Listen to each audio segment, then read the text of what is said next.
Governor Manoj Sinha पहुंचे Srinagar golf course. Wild life week के तहत किया वॉक फॉर वाइल्ड को झंडी दिखाकर रवाना। खासी तादाद में लोगों ने की वॉक फॉर वाइल्ड में शिरकत।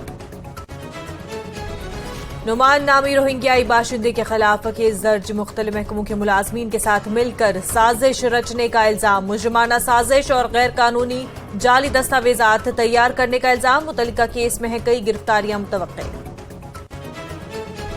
गरीबों का बिजली बिल किया जाएगा माफ। पहली बार कश्मीर के लोगों ने बिजली और बर्फ देखी एक साथ। कश्मीर में बिजली की सूरत हाल को बनाया गया बेहतर। जम्मू कश्मीर के लेफ्टिनेंट गवर्नर मनोज सिन्हा का बयान। सांबा के जिक इलाके में नामालूम शख्स की मिली लाश। जम्मू पठानकोट नेशनल हाईवे के किनारे मुर्दा पड़ा था शख्स। पुलिस ने नामालूम की लाश को तहवील में लेकर तफ्तीश की शुरू।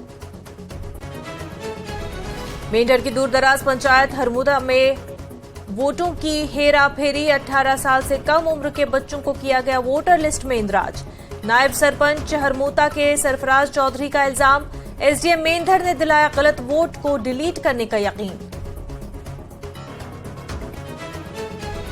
इंडियन यूथ कांग्रेस ने किया श्रीनगर में एहतजाजी मुजाहिरा। पार्टी हेडक्वार्टर पर महकमे बिजली के खिलाफ लगाए नारे।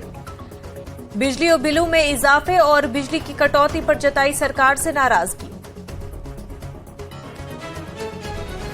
पोजीशन 10 अक्टूबर को जम्मू में एहतजाज के लिए कमर बस्ता। भारतीय जनता पार्टी और सरकार की पॉलिसियों के खिलाफ करेंगे एहतजाज। जम्मू में जमहूरी इदारों की बहाली और आईन के तहफ्फुज के लिए करेंगे एहतजाज।